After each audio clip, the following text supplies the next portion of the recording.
परम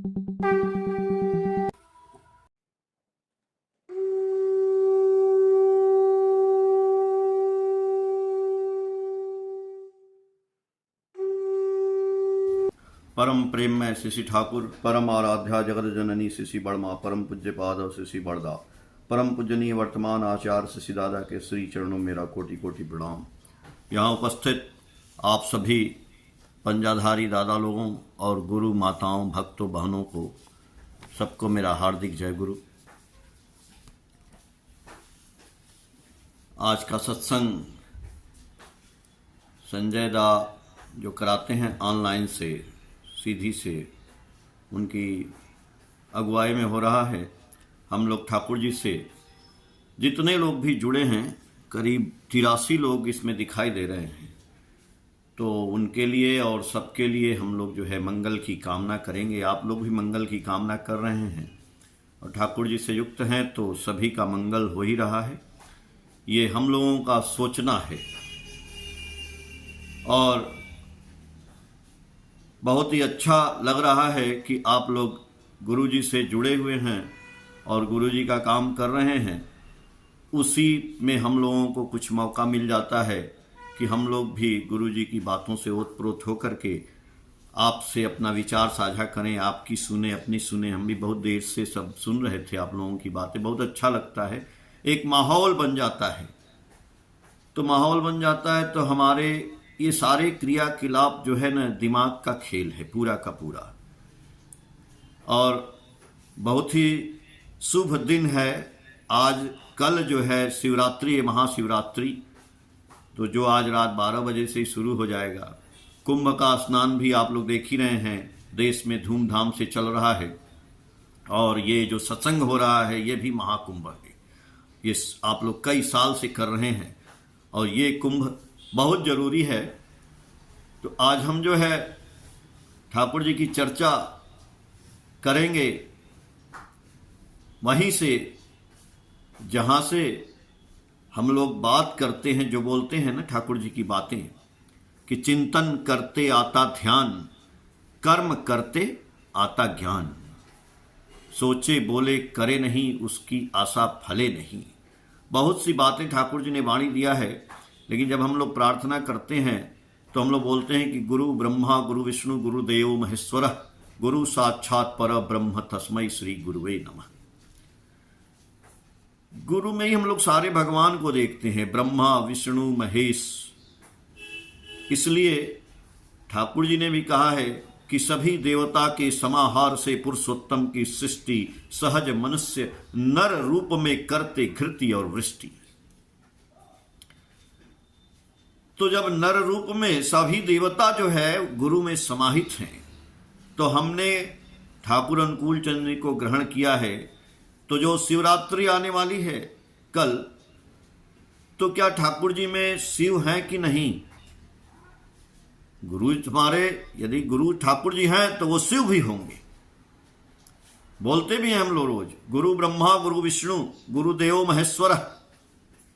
तो ये कैसे समझ में आएगा कि ठाकुर जी ही शिव हैं या ठाकुर जी की कृपा हमारे ऊपर हो रही है? हम शंकर की पूजा कर रहे हैं तो शंकर जी की कृपा हमारे ऊपर हो रही है। देखिए, इसकी शुरुआत करने से पहले मैं थोड़ी सी बात अपनी बताता हूं कि भगवान प्रसन्न होते हैं, हम भगवान की पूजा करते हैं। जब भगवान प्रसन्न होते हैं तो आगे हमको क्या वरदान देते हैं, कहां भेजते हैं, किसके पास भेजते हैं? मैं बनारस में रहता था, बनारस में मेरा घर है। रहने वाला तो मैं गाजीपुर का हूं, लेकिन बनारस में हमारे बाबा ने घर बनवाया तो बनारस में भी हम लोग रहते हैं। तो वहां पे मैं बनारस हिंदू यूनिवर्सिटी का छात्र हूं और वहीं मैं पढ़ता था फाइन आर्ट्स। तो उसमें हमने एक हॉस्टल ले रखा था जो गंगा के घाट पे, 80 घाट पे है। वहां पे एक राजा का महल ही है, रीवा के नरेश हुए, उन्होंने एक महल बनवाया था जो रीवा छात्रावास के नाम से है। उसमें म्यूजिक और फाइन आर्ट्स के बच्चे रहते हैं। मैंने उसमें एक कमरा हमको भी मिल गया था, मैंने छात्रावास ले रखा था वहां पे। उसमें नीचे गंगा जी बहती हैं, उसी हॉस्टल के नीचे जो है एकदम गंगा जी, जैसे ऊपर से देखेंगे तो नीचे गंगा जी हैं और नीचे महल है पूरा, उसमें स्टूडेंट्स रहते हैं सारे। सौभाग्य मिला हम भी उसमें रहते थे, रोज गंगा जी नहाते थे। और उसी हॉस्टल में, उस छात्रावास में एक शिव जी का मंदिर छोटा सा, तो मैं रोज जाता था और एक लोटा जल ला करके शंकर जी पे समर्पित कर देता था, ये सोच के नहीं कि क्या होना है क्या नहीं होना है, बस गए अपना, जैसे सब लोग नहाते हैं। घर में जो परंपरा है, जब मैं ठाकुर जी को पकड़ा नहीं था, मैं ठाकुर जी को नहीं जानता था, मैं जाता था गंगा जी नहाता था, एक लोटा जल लाता था और हर हर महादेव और उन पे समर्पित कर देता था। अरे भगवान शंकर की कृपा हुई, महादेव विश्वनाथ की कृपा हुई, और मेरी शादी जब हुई तो भी मैं पढ़ रहा था, बीएचयू में ही पीएचडी कर रहा था। मेरी शादी हुई तो मेरी धर्म पत्नी आई, संजोग से मेरी शादी, मैं विश्वनाथ, काशी विश्वनाथ बनारस में रहने वाला, और मेरी शादी हुई बैद्यनाथ धाम। अब बैद्यनाथ धाम में शादी हुई और वहां से जो मेरी धर्म पत्नी आई, तो मेरी धर्म पत्नी ठाकुर की भक्त, यानी एक ऋत्विक एसपीआर सदन प्रसाद सिंह जो मेरे फादर इन लॉ हुए, उनकी बेटी, वो आई और मैंने ठाकुर को उनके मार्फत जाना और मैंने ठाकुर को ग्रहण किया और आज आपके सामने मैं बैठा हूं। जो भी मैं हूं, जीवन में मेरे बदलाव तब आया जब ठाकुर जी का पदार्पण हुआ मेरे जीवन में। लोग कहते थे कि बिना पैसे के नौकरी नहीं मिलेगी, ये चिड़िया बनाते हो, पेंटिंग बनाते हो, नौकरी क्या मिलेगी, ये वो ऐसे वैसे। लेकिन भगवान की दया है, ठाकुर जी का मैंने स्मृति करना शुरू किया। ठाकुर जी की फोटो लेकर के मैं इंटरव्यू देने गया, मेरा नवोदय विद्यालय में भी हो गया, केंद्रीय विद्यालय में भी हो गया, मतलब कुछ इंटरव्यू हो गया, पोस्टिंग भी हो गई। अभी प्रेजेंट में मैं केंद्रीय विद्यालय कानपुर में हूं, और तब मैं कुछ नहीं था, मैं गुड़गांव में पोस्टेड था। पहले मैं रत्नागिरी महाराष्ट्र में पोस्टिंग मिली नवोदय विद्यालय में, वहां से मैंने छोड़ दिया वो, फिर केंद्रीय विद्यालय तुरंत आ गया, ज्वाइन किया राजस्थान में अलवर में, फिर गुड़गांव आया। तो गुड़गांव में हम गुरुजी का काम जो है दिल्ली और गुड़गांव का होता था, तो उसमें पार्टिसिपेट करते थे, जाते थे ठाकुर जी के सत्संग में। तो वहां पे हमको एक दिन जतीनदा, वहां पे जो दिल्ली मंदिर के हेड हैं, उन्होंने बुलाया और मैं गया देवघर, तो वहां पे हमको जाजक का पंजा मिला। फिर हमको 2012 में एसपीआर का पंजा मिला। आज मैं आपके सामने बैठ के बोल रहा हूं, और तो क्या मिला? आदमी कहता है ना कि भगवान की पूजा करने से, शंकर की पूजा करने से क्या मिला? अरे शंकर जी छूट थोड़े ही गए हैं, मैं आज भी जाता हूं, शंकर जी के भी मंदिर जाता हूं, लेकिन ये एहसास हुआ कि वो शंकर जी, वो विश्वनाथ जी ने हमको गुरु जी के पास भेजा। उन्होंने हमको जो है गुरु जी के पास भेजा कि जाओ तुम। और ठाकुर जी से जब हम युक्त हुए, तब मेरे जीवन में ये बदलाव आना संभव हुआ। और सब कुछ, जहां मेरे पास कुछ भी नहीं था, सब कुछ भगवान ने दिया। ये धन दौलत की बात छोड़िए, ये आचार व्यवहार चरित्र सब कुछ, ये बोलने की कला, आपके सामने बैठे हैं, मतलब कैरेक्टर, चरित्र का निर्माण कर दिया उन्होंने। ये बात है कि हम भगवान का पूजा करके और गुरु को पा जाएं। तो यही इसीलिए होता है कि हमने जो है गुरु पकड़ा तो क्या भगवान छूट गए? गलत बात। इसीलिए, और पुरुषोत्तम मिल गए तो सोचना ही क्या है, पुरुषोत्तम के अंदर ही शंकर विद्यमान है। इसका उदाहरण मैं आपको बताता हूं कैसे हैं। हम तो अपने जीवन की ये घटना बता दिए, लेकिन हम और भक्तों की घटना बताते हैं। आप सुने होंगे, देवघर की रहने वाली एक सुशील मां थी, और वो बैद्यनाथ धाम में पूजा करती थी बचपन से ही। जब वो 6-7 साल की थी तभी से वो रोज मंदिर जाना उनका काम था। जाती थी मंदिर, जाती थी आती थी। संजोग से उनकी शादी हुई तो भी वो जाती थी। काशी विश्वनाथ नहीं, बैद्यनाथ धाम में जाती थी। तो उनके पति जो है ठाकुर जी के भक्त थे। इन्होंने भी ठाकुर जी की दीक्षा ली। तो देवघर में आश्रम में ठाकुर जी उस समय थे, तो ये ठाकुर जी के पास भी जाती थी और मंदिर भी जाती थी। तो मंदिर में जाती थी तो जो मंदिर के पंडा लोग थे वो लोग इनसे जो है ठाकुर जी की आलोचना करते थे, कुछ उल्टा सीधा भी बोलते थे। ये जब सुनती थी तो एक दिन आके इन्होंने अपने पति से बोला, हस्बैंड से, कि देखिए हम जाते हैं ना मंदिर, तो वहां पे बहुत से ये पंडा पुजारी जो है ठाकुर जी की बहुत आलोचना, उल्टा पुल्टा बात करते हैं सब। तो उन्होंने कहा कि अच्छा आज से तुम मंदिर मत जाना। तो उन्होंने मंदिर जाना छोड़ दिया।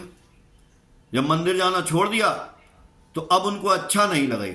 तो वो बोली, हमको ना आप यहां अच्छा नहीं लगता, हमको आप मैके पहुंचा दीजिए, हम यहां नहीं रहेंगे। तो बोले कि मैके पहुंचा दें, तुमको अच्छा क्यों नहीं लगता, तुम चलो ठाकुर जी के पास। वो गई ठाकुर जी के पास। तो ठाकुर जी बोले कि क्या हो गया, आजकल बहुत उदास हो। तो उन्होंने अपनी सारी बातें बताई कि ठाकुर जी हम जाते तो हैं मंदिर, रोज मंदिर भी जाते हैं, आपके यहाँ भी आते हैं, लेकिन मंदिर जाते हैं तो वहाँ न लोग पुजारी और पंडा लोग आपकी न निंदा करते हैं। तो हमने अपने हस्बैंड से बताया तो ये बोले कि मंदिर नहीं जाना आज से। तो ठाकुर जी बोले, अरे इसमें तुम मंदिर क्यों नहीं जाओगी, तुम कल से मंदिर रोज जाना, मैं कहता हूं। तो बोली कि अच्छा, जब ठाकुर जी बोल रहे हैं तो मैं कल से मंदिर रोज जाऊंगी। तो वो सुशीला माँ जो है, सुशील माँ दूसरे दिन मंदिर गई। बोली कि आज ठाकुर जी बोले हैं तो आज मैं मंदिर जाऊँ। तो बैद्यनाथ धाम गई और वो मंदिर जा करके जो मूर्ति है मंदिर में उनको देखती हैं। जैसे देखती हैं तो लगता है कि ठाकुर जी वहां बैठे हुए हैं। तो उनके दिमाग में भ्रम हो गया, ये ठाकुर जी कब आ गए, हम तो इनको आते हुए देखे नहीं, और मैं देख रही हूं यहां पे तो ठाकुर जी बैठे हैं। फिर वो निकल के चली गई, अपने घर जाती हैं और अपने घर जाकर के जो ठाकुर का चक्र वाला फोटो है, आप लोग देखे हैं ना चक्र वाला फोटो जिससे ध्यान हम लोग करते हैं, वो चक्र वाले फोटो में जब देखती हैं तो उसमें शंकर भगवान दिखाई देते हैं। वो शंकर भगवान की पिंडी मूर्ति दिखाई देती है। तो बोली ये तो बड़ा गजब की बात है, यहां शंकर जी दिखाई दे रहे हैं और वहां जो है बैद्यनाथ धाम में ठाकुर जी दिखाई देते हैं। बोले कि अच्छा चलो आज तो ठीक है, लेकिन कल देखते हैं क्या होता है। फिर दूसरे दिन जाती हैं, दूसरे दिन भी देखती हैं वही है, ठाकुर जी बैठे हुए हैं। अब सोचती है ठाकुर जी आते कब हैं, ठाकुर जी हमसे बोले थे इसीलिए कि तुम जाना मंदिर, और ठाकुर जी पता नहीं किधर से आके पहले ही हमसे आ जाते हैं। ये तो गजब की बात है। तो बोली कि आज ना, बोली आज मैं सावधानी से पहले जाऊंगी और सवेरे से ही जाके देखूंगी ठाकुर जी किधर से आते हैं। सवेरे ही जाती हैं और इधर उधर देखते हुए जाती हैं, एकदम खड़ी कहती हैं कि आज मैं देखती हूं ठाकुर जी कैसे आते हैं। और अभी वो यही सोच रही हैं, तब तक उनके आंख के पास एक इतनी जबरदस्त रोशनी आती है कि उनके दिमाग का एक झटका लगता है दिमाग में। तो दिमाग में क्या आता है, तुरंत उनका चिंतन, उनका सोच बदल जाता है। तब वो सोचती हैं कि अरे मैं क्या सोच रही हूं, ठाकुर तो अंतर्यामी है और मैं तो ये बात जानती ही थी, लेकिन ये मैं अनुभव नहीं कर पा रही थी। इसीलिए ना मैंने कहा कि चिंतन करते आता ध्यान और कर्म करते आता ज्ञान। तो चिंतन में ठाकुर जी उतर गए ना, इसलिए जो ठाकुर सब कुछ जानते हैं, अंतर्यामी हैं, ये बात उनको समझ में आया कि अच्छा ठाकुर ही शंकर हैं और शंकर ही ठाकुर हैं। यानी गुरु ब्रह्मा गुरु विष्णु गुरुदेव महेश्वर, गुरु साक्षात पर ब्रह्म तस्मै श्री। अरे हम ठाकुर की पूजा करते हैं, आप ठाकुर की पूजा करते हैं। जितने लोग हैं यहाँ 83 82 लोग, जितने 92 लोग हो गए हैं, ये जितने लोग ठाकुर की पूजा करते हैं, जितने लोग सुन रहे हैं और शंकर जी की पूजा नहीं कर पाए, हम कुंभ नहीं नहा पाए, हम इलाहाबाद नहीं जा पाए, आप नहीं जा पाए। हम तो गए थे वैसे 14 जनवरी को ही हम नहा लिए थे, लेकिन यदि कोई नहीं गया, वो स्नान नहीं किया, तो उसको पछताना नहीं है। वो आज जो बात सुन रहा है गुरु जी की, आज समझिए कि वो कुंभ में स्नान कर रहा है। आप अपने आप को धन्य समझिए कि संजय दादा जो ये काम कर रहे हैं, ये आपको कुंभ का स्नान करा रहे हैं। मन चंगा तो कटौती में गंगा, ऐसी यही बोला गया है। तो वो शंकर भगवान की बात मैं जो विश्वनाथ की कर रहा हूं, उन्हीं के जीवन की एक और घटना उन्होंने शेयर किया। एक बार वो हजारीबाग गई थी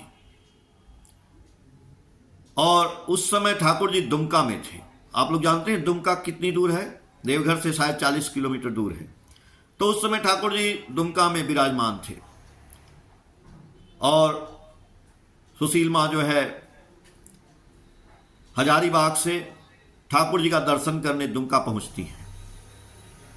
दुमका गई और उनके साथ उनकी सहयोगी, उनकी मित्र, जो भी सोचिए 2-4 औरतें और भी गई थी। तो एक दिन की बात है, ठाकुर जी बैठे हैं और यही शिवरात्रि का व्रत वो की थी, शिवरात्रि का व्रत की थी। उनके साथ जो महिलाएं थी वो लोग भी शिवरात्रि का व्रत की थी। तो सुबह जो है वो ठाकुर जी को प्रणाम करने गई, तो ठाकुर जी ने उनसे पूछा कि अरे देखिए, भगवान तो जानते हैं, ठाकुर जी अंतर्यामी है तो सब कुछ जानते हैं, और क्या होने वाला है ये भी जानते हैं। क्या हमारे जीवन में, आपके जीवन में, सबके जीवन में क्या घटना घटेगी ये भी जानते हैं। अब आदमी सोचता है कि वो हमको बताते क्यों नहीं है। ठाकुर जी हमको अरे सचेत तो करते ही हैं। हाँ, हम यदि ठाकुर जी का नियम से प्रतिपालन कर रहे हैं, नियम का, नाम, ध्यान, गुणगान, यजन, याजन, इष्टवृत्ति सब कुछ कर रहे हैं, तो एक दिमाग में धारा बहती है, एक वाइब्रेशन आता है, वो हमको सचेत करता है, वो हटा देता है। या नहीं तो किसी न किसी के माध्यम से प्रभु हमको हटाते हैं, बचाते हैं, यानी बचाने का काम करते हैं जब हम उनसे लगे रहते हैं तब। तो वो जाती हैं, प्रणाम करती हैं ठाकुर जी को। तो ठाकुर जी पूछते हैं अरे आपने कुछ खाया? तो बोली कि ठाकुर जी आज ना हम व्रत रखे हुए हैं और जब व्रत तोड़ेंगे तब खाएंगे। तो ठाकुर जी पूछते हैं कि तो व्रत कब तोड़ोगी? तो बोली व्रत तो टूटेगा ना, आज हम लोग जाएंगे शंकर जी के मंदिर बैद्यनाथ धाम, और वहां पहले उनको जल चढ़ाएंगे, पूजा करेंगे, सब कुछ कर लेंगे, तब व्रत तोड़ेंगे। यानी शिवरात्रि का व्रत था। और वो थी दुमका में। दुमका से देवघर 40 किलोमीटर, आज की तरह से रोड नहीं बना था। जाएंगी कैसे? देवघर जाना है, फिर आना है दुमका। तो ठाकुर जी ने कहा कि तो ठीक है, तो हम बुलवाते हैं देवघर से। गाड़ी तो यहां नहीं है, देवघर से गाड़ी आएगी, आपको लेके जाएगी, फिर आप आएंगी। तो ठाकुर जी बोले कि इनके लिए गाड़ी भाई फोन करो, देवघर से गाड़ी आए। अब देवघर से फोन किया गया, गाड़ी आने में फिर 1-2 घंटा लग गया, इसे नहीं आई। फिर ठाकुर जी उनको बुलाते हैं, बोलते हैं भाई अब तो बहुत देर हो रहा है, कब तक तुम व्रत रहोगी, कब तक भूखी रहोगी?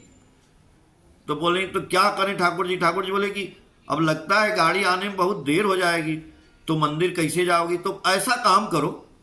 तो वो बोलती हैं क्या करें बताइए?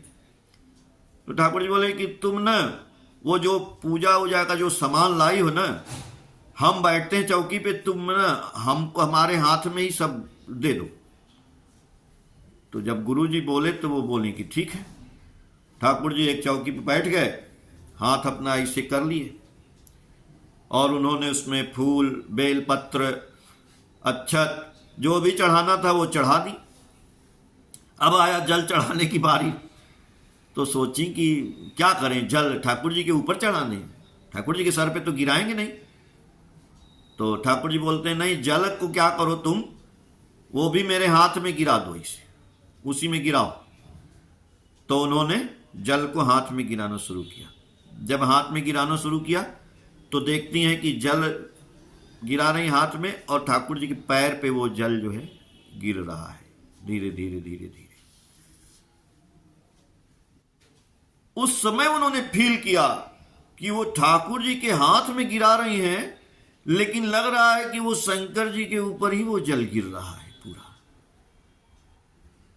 और वहीं गिरा करके उन्होंने अपना जो है वो व्रत तोड़ा, और फिर वहां पे उनका शिवरात्रि का महाव्रत वहीं पे ठाकुर जी को समर्पित की। और फिर उन्होंने कहा कि नहीं, हमारे गुरु में ही शंकर हैं, हमारे गुरु में ही वैद्यनाथ हैं।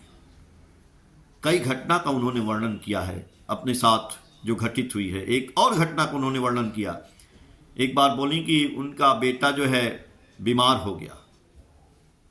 बीमार हो गया तो दवाई तो थी नहीं, तो उन्होंने क्या किया कि ठाकुर जी का जो जल चढ़ाई थी, सवेरे हम लोग भोग लगाते हैं ना, तो वो जल था उनके पास। उन्होंने वही जल उसको पिलाना शुरू किया और ले गई हॉस्पिटल में भर्ती कराई, वही जल पिलाती रही। जो भी हुआ हो, लेकिन उसकी कृपा से उनका बच्चा चंगा हुआ, ठीक हुआ। एक घटना और बताई उन्होंने कि एक बार जब ठाकुर जी का अंतिम अवस्था था, उस समय की बात बता रही थी कि वो देवघर में मंदिर से आते समय रास्ते में जो है बहुत सूना साना था, अंधेरा था। तो वहां दो आदमी उनको मिले। उन्होंने बोला आप कहाँ जा रही हैं? तब तक तो उनका दिमाग जो है एकदम ऐसी बात सुन करके कि भाई कौन है, हमको कुछ लूटे ना, कुछ करे ना, दिमाग एकदम सुन्न हो गया। तब तक देखती हैं कि आवाज आ रही है, कोई बोल रहा है कि तुम घबराओ मत, मैं यही हूं। भाव शून्य हो गई वहीं पे। ठाकुर जी बोल रहे हैं उनको कि मैं यही हूं। उस समय लड़के के समय भी शायद ठाकुर जी बोले थे, जब वो पानी पिला रही थी। वो बोल रही थी कि यदि हम आश्रम गए होते तो शायद बच जाते, यहाँ हम हॉस्पिटल लाए हैं। तो ठाकुर जी की आवाज वहां हॉस्पिटल में भी उनको सुनाई दी थी कि देवघर क्यों, मैं तो यही हूं तुम्हारे पास। वही बात यहां भी उनको सुनाई दी, ठाकुर जी की आवाज कि क्यों घबरा रही हो, मैं तो यही हूं।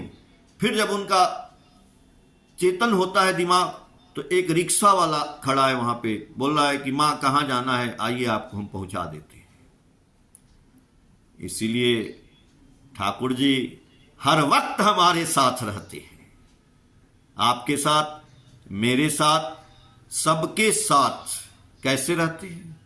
ठाकुर जी की वाणी कई बार हम बोले हैं कि झंझट तूफान जितना भी आवे, मन में रखना जोर, अब माथे पर तेरे दयाल ठाकुर क्या चिंता क्या विभोर। ठाकुर जी तो हर वक्त हमारे साथ हैं, लेकिन हमको फील करना होगा। जो प्रफुल्ल दा ने ठाकुर जी से पूछा था कि ठाकुर जी आमी एकला एकला थाकते भालो लागे ना, ठाकुर जी हम अकेले रहते हैं तो हमको अच्छा नहीं लगता है। ठाकुर जी बोले तुम अकेले कहां रहते हो?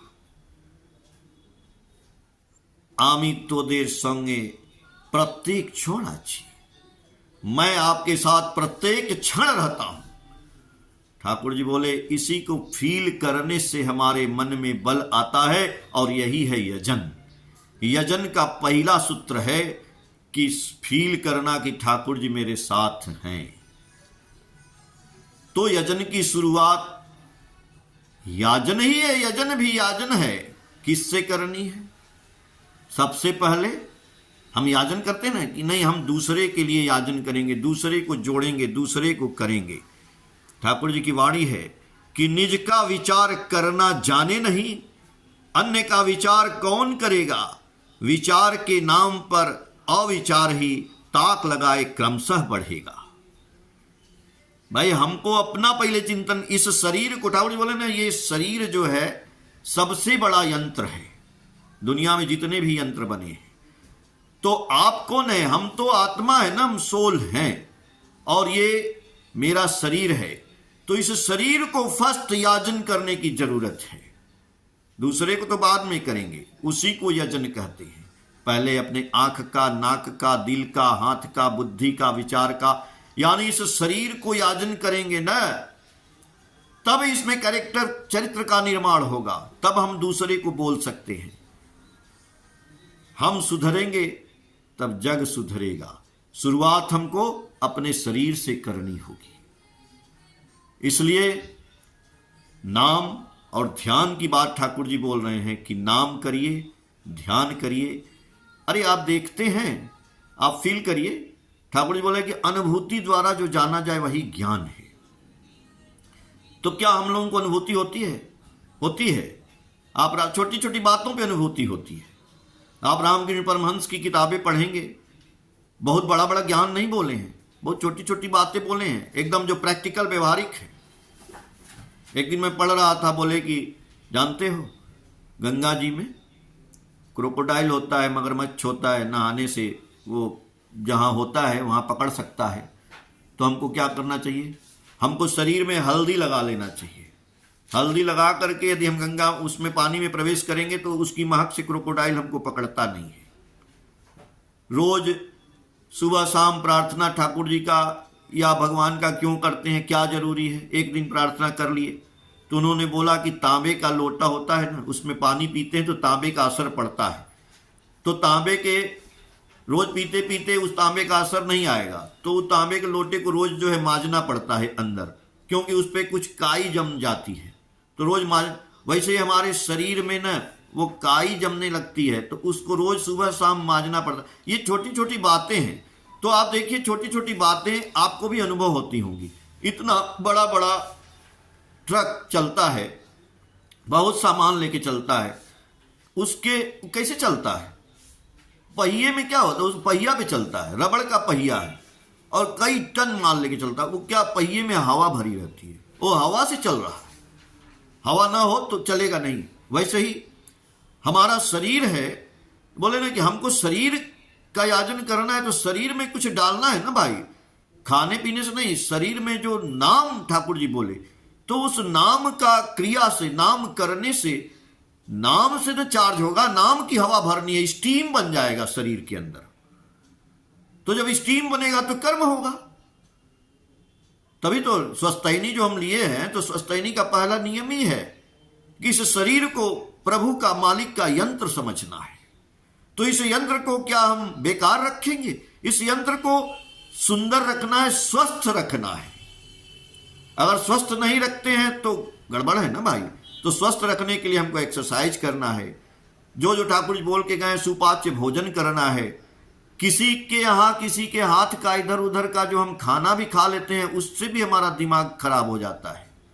हम सोचते हैं ना कहीं भी खा लिया इधर उधर। जो आदमी जिस विचार से खाना खिला देता है आपको, जैसा विचार है, कुछ देर आपका मन वैसे ही बदल जाता है। इसलिए सत्संगियों को बड़ा सोच समझ के खाना है, पीना है, सोना है, उठना है, बैठना है, चलना है, फिरना है, हर चीज पे नियंत्रण करना है।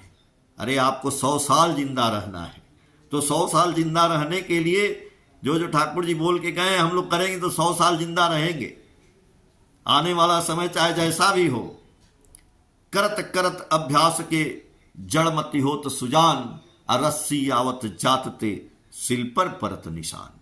भैया करते करते सब कुछ हो जाएगा। ऐसा नहीं है जो रही मैं उत्तम प्रकृति का कर सकत कुसंग, चंद नविस व्यापत नहीं लिपटे रहत भुजंग। लोग कहते हैं ना, दादा आप नाम ध्यान करते हैं, हाथ जोड़ते हैं, स्कूल में हम कभी कभी जाते हैं, अरे हाथ नहीं मिलाना चाहिए किसी से।